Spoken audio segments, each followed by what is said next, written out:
Assalamualaikum teman-teman. Sebuah disclaimer penting ya, bahwa di video ini, saya buat ini ya, bukan untuk merendahkan Ustaz Hadi Hidayat, ataupun meragukan keilmuan beliau ya, ataupun ingin menghina beliau, tidak. Tetapi pure, ya murni video ini saya buat untuk menanggapi tentang klarifikasi yang dilakukan oleh Ustaz Hadi Hidayat, yang baru-barusan beliau lakukan di channel beliau. Di mana tentang ramainya kemarin-kemarin ya, tentang pernyataan beliau yang mengatakan surah Maryam 33:1 itu mirip dengan Yohanes pasal 3 ayat 16. Ternyata beliau sudah klarifikasi langsung. Pagi tadi kami simak video terbaru dari channel resmi Ustaz Hadi Hidayat. Awalnya saya sempat berpikir ya, apakah klarifikasi beliau kali ini itu berbeda dengan klarifikasi beliau sewaktu masalah tentang surah Asy-Syu'ara itu ya, dikatakan sebagai surat pemusik, atau bagaimana? Ternyata ya, setelah saya menonton video tersebut dari awal sampai akhir, ya maaf ya Ustaz ya, Kiai, harus saya katakan saya kecewa dengan antum. Ya maaf. Di situ Ustaz Hadi Hidayat tidak membahas secara substansi akan permasalahan ini, ya. Beliau tidak menjelaskan apa maksud beliau tentang perkataan surah Maryam dikatakan mirip dengan Yohanes pasal 3 ayat ke-16 itu. Tidak. Melainkan Ustaz Hadi Hidayat hanya membahas masalah yang secara general. Tentang bahayanya konten-konten fitnah, framing, ya. Bahkan yang bikin saya lebih kecewanya terhadap Anda Ustazi, ya. Anda membuat narasi-narasi yang mengkoreksi kesalahan antum. Itu sebagai bentuk framing untuk memfitnah Anda. Astagfirullah. Ya. Bahkan Anda mengangkat sebuah narasi-narasi yang mengatakan bahwa orang-orang yang mengkoreksi Anda itu, orang-orang yang mengkritik Anda itu adalah orang-orang yang ingin menjatuhkan diri antum. Ya, ingin memframing antum, ingin memfitnah antum.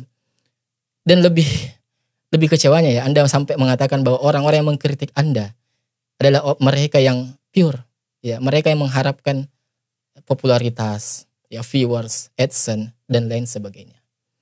Astagfirullah. Seharusnya Anda Ustazi, ya maaf ya, seharusnya Anda Ustazi, Ustaz Hadi Hidayat, ya, Anda hanya fokus terhadap substansi yang kita permasalahkan ini. Yaitu apa? Yaitu surah Maryam 33:1 itu yang Anda katakan mirip dengan Yohanes pasal 3 ayat 16. Seharusnya itu. Seharusnya Anda membuat sebuah klarifikasi, menjelaskan hal itu, kenapa Anda katakan mirip. Bukan justru membuat narasi-narasi seolah-olah Anda ini difitnah. Seolah-olah Anda ini korban yang paling pertama. Enggak. Ya. Di sini kami yang mengkoreksi Anda dan teman-teman yang lain yang mengkoreksi Anda hanya ingin meminta klarifikasi Anda apa maksud Anda mengatakan mirip. Ya, seharusnya Anda jelaskan itu. Jadi gini Ustazi, maaf ya Ustaz Hadi Hidayat. Ini kan kita tahu bahwa di sini ada dua kelompok nih. Ya, ada yang mendukung Anda, ada yang mendukung pernyataan Anda, dan ada yang tidak setuju, ada yang tidak sependapat. Ya, seharusnya Anda yang membuat sebuah klarifikasi itu bisa membuat calling down terhadap dua pihak ini. Yang bisa yang mengademkan dua pihak ini. Bukan justru membuat narasi-narasi yang cenderung ya mengangkat diri Anda sendiri.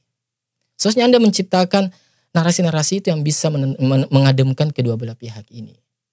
Seperti menjelaskan apa maksud Anda mengatakan mirip. Kan saya dan teman-teman yang lain itu ya, umat-umat Islam yang lain mempermasalahkan hal itu. Ya, Anda katakan surah Maryam 33:1 itu dikatakan mirip dengan Yohanes pasal 3 ayat 16 itu. Padahal kalau kita lihat ya secara tekstual ataupun maknawinya itu berbeda jauh. Sangat-sangat berbeda jauh. Kemudian Anda katakan itu mirip. Nah, seharusnya Anda fokus pada substansi itu. Bukan malah justru melebar kemana-mana. Bukan justru malah membuat klarifikasi tentang bahayanya fitnah, bahayanya framing, bahkan mengangkat kasus-kasus yang tentang kejadian Rasulullah atau istri Rasulullah. Ya itu memang benar, tetapi Anda gunakan saat ini itu tidak tepat Ustazi. Saya katakan tidak tepat. Karena Anda membahas secara general. Seharusnya Anda membahas secara substansinya. Apa yang kita permasalahkan, apa yang dipermasalahkan dari ucapan Anda, itu seharusnya Anda bahas. Seharusnya Anda membahas itu.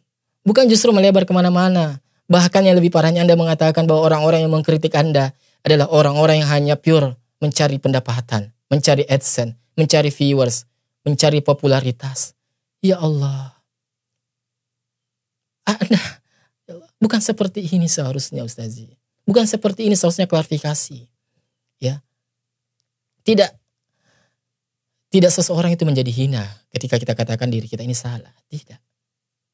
Dan saya pun dan teman-teman yang lain pun juga tidak memaksa Anda itu mengaku salah. Enggak. Ya minimal kalau Anda melakukan sebuah klarifikasi, minimal buatlah narasi-narasi yang mengademkan. Yang bisa diterima kedua belah pihak antara pendukung Anda dengan yang tidak sependapat dengan Anda. Seharusnya seperti itu. bukan malah justru melebar kemana-mana. Ya, coba sekarang begini, saya bertanya, Anda membahas di video itu, ya, membuat narasi-narasi seolah-olah yang mengkritik Anda itu, ya, tidak tabayun, ya, mengedepankan suuzon, bahkan fitnah, framing terhadap diri antum, terhadap diri Anda. Nah sekarang saya balik kepada Anda. Ya, Anda menciptakan sebuah narasi, menciptakan sebuah asumsi bahwa orang yang mengkritik Anda itu adalah orang-orang yang ingin memframing menjatuhkan antum, ingin menjatuhkan Anda, ya, ingin memfitnah Anda, ingin mendapatkan AdSense, hanya ingin mendapatkan popularitas, viewers, dan tanpa perlu juga tabayun terlebih dahulu kepada kami yang mengkritik Anda. Nah, sekarang apa bedanya antara saya dengan Anda? Antara yang mengkritik Anda dengan Anda. Sekarang apa bedanya? Ya, Anda dengan mudah menyimpulkan sebuah asumsi seperti itu tanpa tabayun terlebih dahulu. Ya, maksud kami ini apa membuat konten kritik seperti ini? Ya, jadi jangan kemudian membuat sebuah klarifikasi yang dimana klarifikasi tersebut Anda membuat sebuah narasi-narasi yang seakan-akan Anda adalah korban. Ya, Anda adalah orang yang pertama kali memang jadi korban. Anda adalah orang yang memang sengaja ingin dijatuhkan. Tidak. Ya. Coba kita fokus kepada substansi. Ya, apa yang dipermasalahkan umat ini, itu yang Anda bahas. Bukan justru melebar kemana-mana tentang bahayanya fitnah, tentang bahayanya framing, tentang bahayanya tidak tabayun, ya, suuzon. Tidak seperti itu. Seharusnya Anda klarifikasi itu fokus terhadap substansi apa yang dipermasalahkan umat ini, ya. Di sini, di mana khususnya di sini adalah surah Maryam 30:31 itu Anda katakan mirip dengan Yohanes pasal 3 ayat 16. Ya, bukan justru membuat sebuah narasi yang kemana-mana. Ya, ya sama halnya dengan Ko Felix Xiao. Ya, saya nonton videonya tadi malam. Beliau mengupload sebuah video, ya, tentang tanggapan orang-orang yang mengkritik Ustaz Hadi Hidayat. Ya, di situ kan juga beliau menjelaskan. Tetapi apa begitu saya lihat? Ya sama juga, tidak fokus pada substansi apa yang dipermasalahkan. Ya. Melainkan hanya membahas secara general antara Isa dan Yesus. Jadi, dan sama juga ya pendukung-pendukung yang lainnya yang ketika komen di channel ini. Seperti itu. Jadi gini loh, ya. Orang yang mengkritik Anda, Ustaz Hadi Hidayat, ya, saya termasuk, jujur saya termasuk pengagum Anda. Ya, saya sering mendengar kajian Anda. Tetapi pada kali ini, pada kejadian ini, ya mohon maaf, saya tidak sependapat. Dan saya kritik.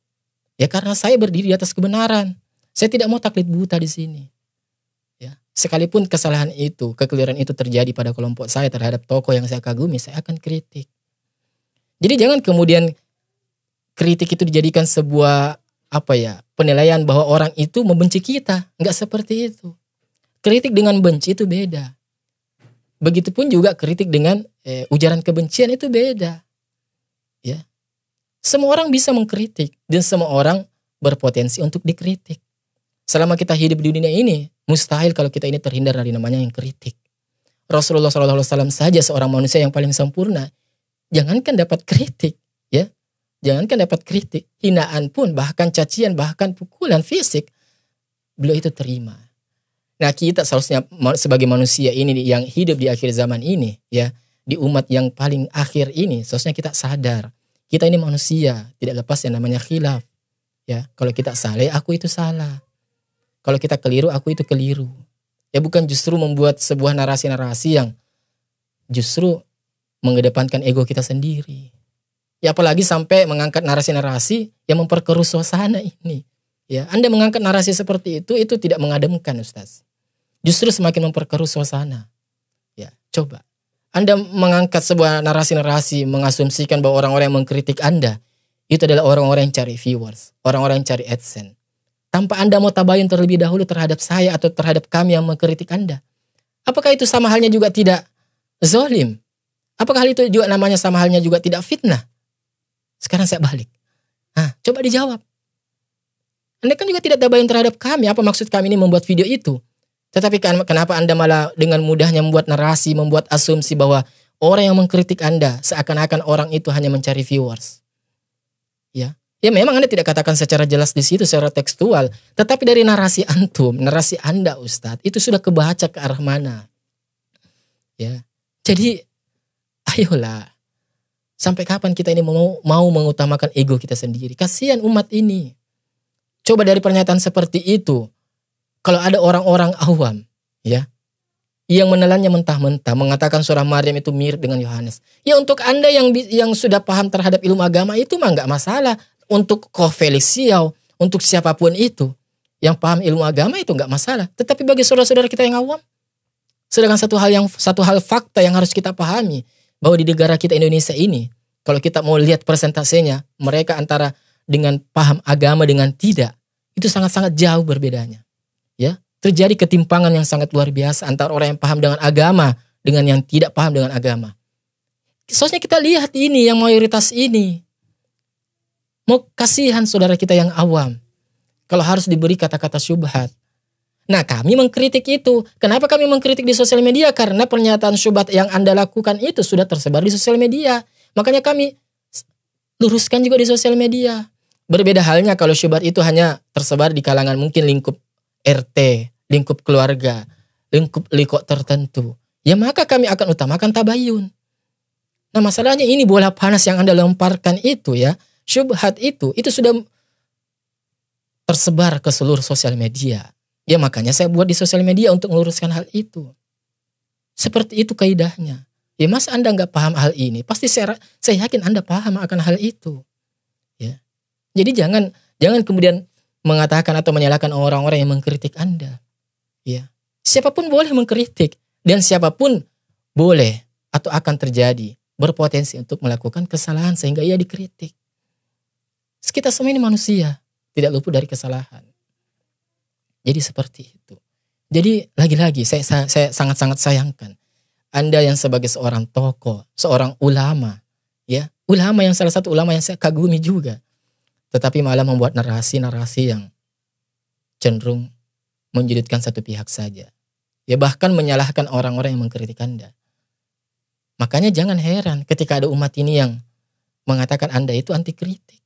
Ya, banyak umat yang mengatakan itu Anda anti kritik. Saya katakan tegas di sini. Seharusnya Anda mengintrospeksi diri kenapa umat ini bisa mengatakan seperti itu. Ya. Siapa Anda? Siapa Anda yang mau anti kritik? Ittaqillah. Ya saya menyadari diri saya ini tidak setakwa Anda Ustadz. Saya menyadari diri Anda ini tidak sepintar Anda, tidak sebanyak hafalan seperti Anda. Ya. Di masalah itu saya kagumi, saya respect terhadap ilmu Anda. Tetapi di masalah kekeliruan, ya, meluruskan kekeliruan, ya saya tegas di sini, ini masalah akidah. Ya. Maka saya luruskan, ini masalah akidah. Jadi jangan kemudian ada di antara hati kita, ini untuk siapapun ya, untuk siapapun. Jadi jangan kemudian ada di antara kita itu, ada di hati di antara kita itu yang anti terhadap kritik. Ya, kritik pada hakikatnya itu membangun. Sama seperti halnya saya kemudian ada yang mengkritik saya terima, lalu saya koreksi. Lalu saya melakukan permintaan maaf ketika itu memang salah. Siapapun itu. Jadi seseorang itu tidak akan hina ketika ia minta maaf. Seseorang itu tidak akan hina, tidak akan turun derajatnya ketika ia mengakui kesalahannya, tidak. Justru seseorang itu akan terlihat hina di masyarakat ketika sesuatu yang jelas-jelas itu keliru. Kemudian ia malah membuat narasi-narasi yang cenderung mengagung-agungkan egonya sendiri. Cenderung menyalahkan, bahkan menyalahkan yang orang-orang yang mengkritik dirinya. Seperti itu. Ya semoga video ini ya sampai kepada Ustaz Zunahadi Hidayat ya.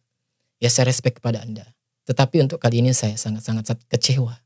Saya sangat-sangat kecewa terhadap klarifikasi Anda yang Anda lakukan. Ya. Bukannya klarifikasi tersebut mengademkan umat ini, ya antara yang setuju dengan tidak setuju dengan Anda, justru semakin memperkeruh suasana. Malah Anda membuat narasi-narasi seperti itu. Seakan-akan kami yang mengkritik Anda itu hanya murni pure mengharapkan adsense, mengharapkan popularitas. Ya Allah, na'udzubillahi min dzalik. Ya. Anda sering mengingatkan kepada kami untuk ittaqillah. Takut kepada Allah. Tetapi malah Anda mengatakan sebuah narasi-narasi seperti itu. Coba. Ya. Ya, kelak nanti kita akan mempertanggungjawabkan masing-masing. Kita akan mempertanggungjawabkan masing-masing di hadapan Allah Subhanahu wa taala.